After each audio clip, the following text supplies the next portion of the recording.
Yo, what's going on, peeps? Joshua DaCosta here, and in today's video, I'm going to talk to you about why January fitness advice is lying to you. Now, truth be told, this is my first video doing it unscripted, just like this, freeballing, spitballing into the camera, and just going to talk to you about all things health, fitness, a little bit about myself, just being myself, like I've been a fitness coach for 10 years now.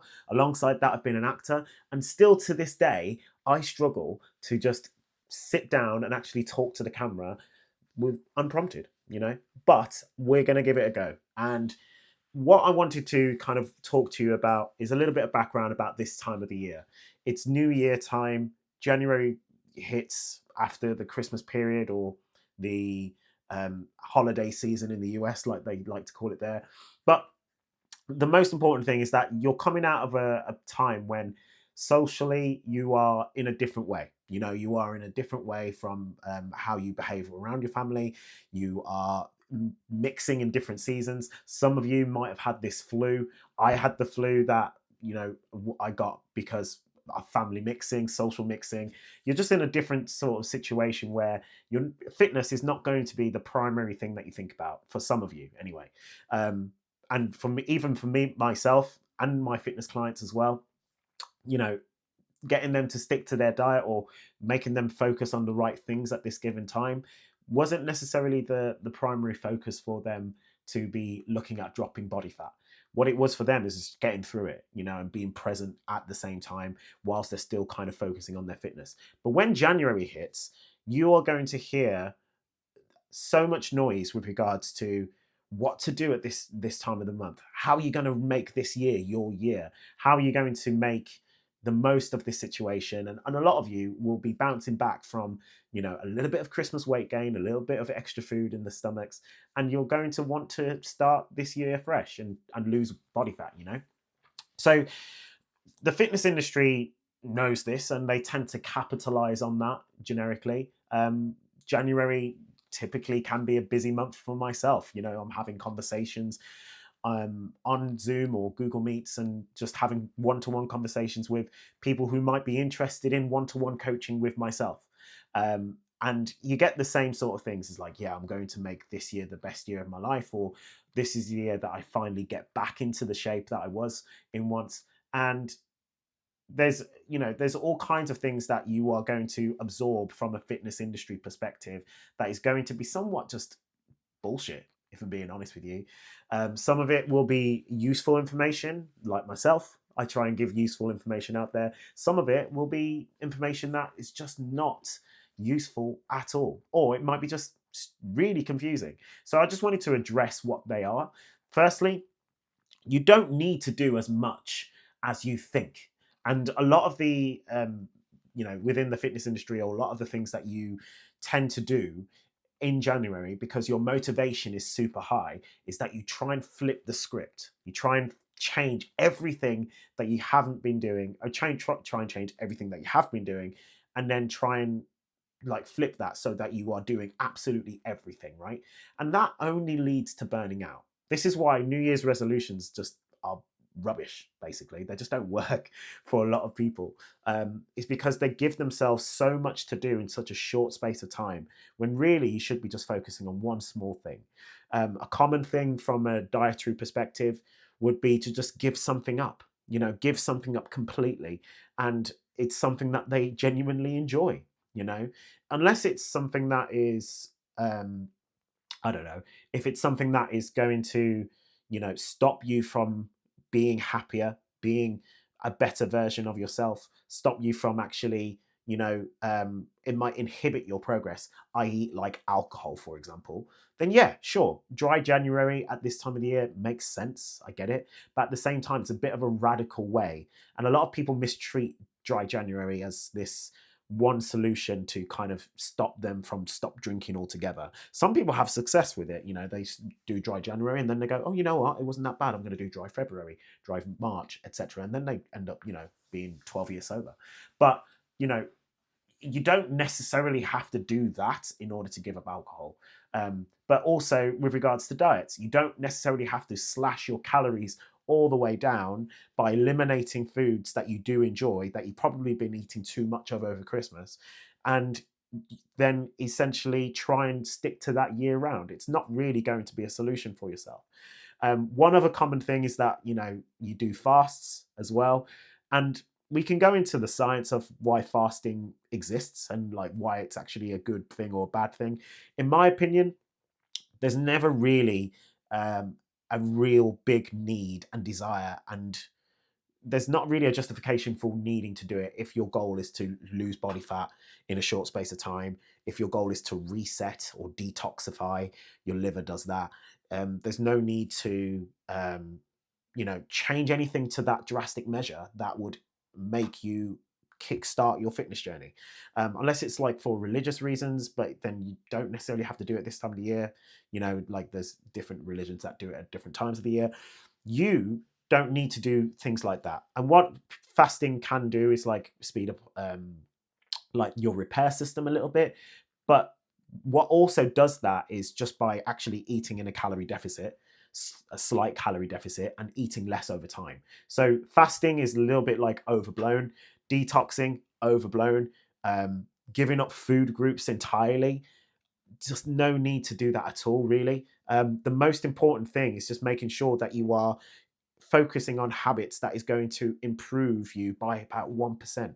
And that's something that I kind of give to my clients as well. It's like, you just need to focus on being 1% better. I know that's super vague, and I know that's super like not helpful to the majority of you, but you have to then dissect what is that 1% representative to you. And if you can figure that out, that's where you can actually then really piece together what it is that you need to do from a day's perspective, from a week's perspective, from a month's perspective. For example, like myself, I my son started school in September, right?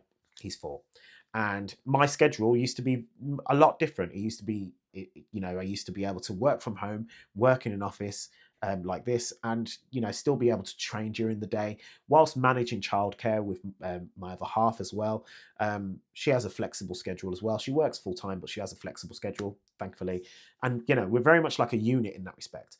But now school hits, and the schedule completely flips. You know, that 8 o'clock drop off at daycare or nursery and 5 p.m., that was a massive shift from going from that to say 9 to 3.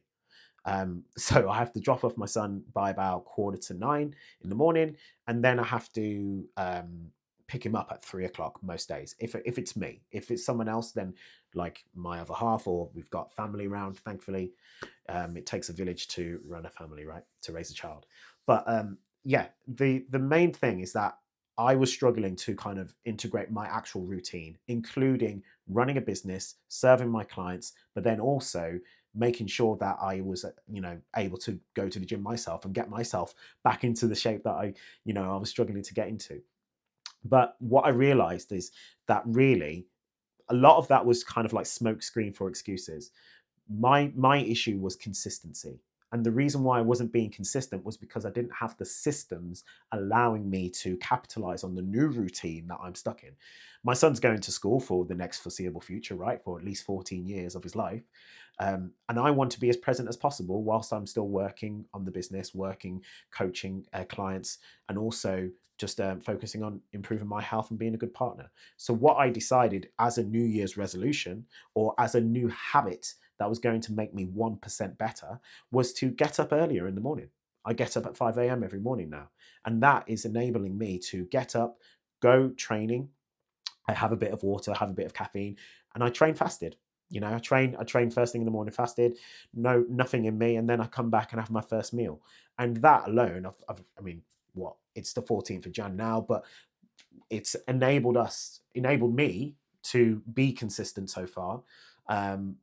Enabled me to actually get more work done during the day and still, focus on the other things that I needed to focus on. So that's just an example of how to kind of set yourself up for a better future for yourself to actually achieve your goals. And a lot of people tend to think, what can I give up? But really what you need to feed yourself is like, what can I actually put in to my body or to my system or give myself that is going to enable me to be a stronger, better version of myself mentally. Another thing that I wanted to focus on is that this is a very highly motivated part of the year. And again, the fitness industry will kind of go, you think about your David Goggins and like your really harsh messages and all that kind of stuff. You don't need to necessarily go, full blown with everything. There's a new year hype, and you don't need to necessarily really, really push yourself to the metric. Like I said, if you just focus on one system at a time, that is going to enable you to actually be consistent.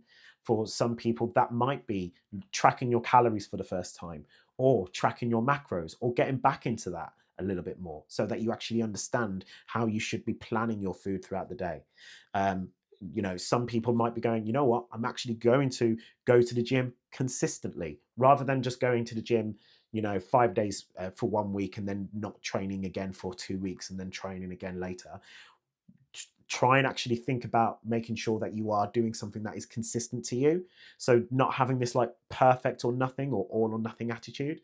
So if you feel like you can go train 5 days per week, what's stopping you from training 2 to 3 days per week and then focus the rest of your energy on making sure that your diet is in check, making sure that you're getting steps in, making sure that you're just being organized with your life? Because a lot of the times the reason why we're not achieving the goals is because we don't have that organization. So yeah, these things are going to be very, very common for a lot of people who are struggling at this time of the year. And the fitness industry will lie to you about you having to do, everything under the sun. You having to be perfect. You having to join a challenge. Even I launched a challenge. I launched JDCF8, which is an aggressive cut at this time of the year because, yes, motivation is high. Yes, people will want to capitalize on it. But I don't lie to any member that's in there that this is just a short phase and the motivation will dip and you will go back to your normal, regular life. So within that 8-week challenge that we have, that I run at multiple times a year, if you are interested in it, there's a priority list below. You can join alongside some other stuff. If you want to work with me one-to-one, then by all means DM me JDCF, not GJDCF, JDCF, JDCF on Instagram, Joshua.DaCosta_. Then we can have a chat about things. But in terms of like the JDCF8 challenge, you can, be in this phase of like a fat loss sprint, really be in a calorie deficit. It's nothing too drastic in the sense that you don't give up loads of food. If anything, you actually include foods into your diet, but we strategically bring your calories down for a short period of time so that you can maximize fat loss over that period of time. And then essentially do that for 3 weeks. You get into maintenance for 1 week, and then you repeat that cycle. Bob's your uncle, Fanny's your aunt, Dick's my best friend. It's 8 weeks done. And typically you can lose anything between 8 to 10 pounds within that period, a pound a week, maybe sometimes more. But yeah, like I said, priority list below. But yeah, you can do those sort of things at this time of the year. But there's going to be a lot of like people saying that you need to give up this or give up that, or don't do this, or like completely change your identity to try and just get certain results or to buy their stuff, and you just need to make sure that you just focus on the 1% thing of like improving yourself. And if you do that, you will not quit. Because most of the time when you get seduced by the fitness industry or you get seduced by the nutrition or food industry or anything like that, you tend to kind of radicalize yourself, you jump on these trends, and then these trends fade away because they don't suit your real life. They don't suit your actual life. And then you just quit. So that's the most important thing, is like make sure that fitness blends into your life, not the other way around. And yeah, that's why I help people properly. If you are interested in working with me one-to-one, like I said, you have to DM me JDCF down below on my Instagram, and I will get back to you. I'll reach out to you personally about how I can help you, and yeah, we can discuss about things. But essentially, the main goal this year for me is to make sure that I reach out to as many people as possible. Doing a spitball video like this is a ripping off the band-aid type of thing. I promise you, the more I do it, I'll get better at it. But at the same time, life doesn't have to be too complex. Fitness doesn't have to be too complex. If anything, fitness has to be boring, but also repeatable, repetitive, so that you can sustain it year round. And you don't need to do these crazy, crazy things. If you do need help putting together a plan, then like I said, DM me. But other than that, that's the end of this video. Be sure to give this video a like, give this a hype. I don't even know the buttons these days. Subscribe if you want to. And yeah, we're going to try and get to, I don't know, 500 subscribers. That's my first target. You know, I'm at 252 at the moment watching this video. So if you're not subscribing, please be sure to subscribe. And yeah, if you have any questions, be sure to be in the comments. All right, speak to you soon. Ciao.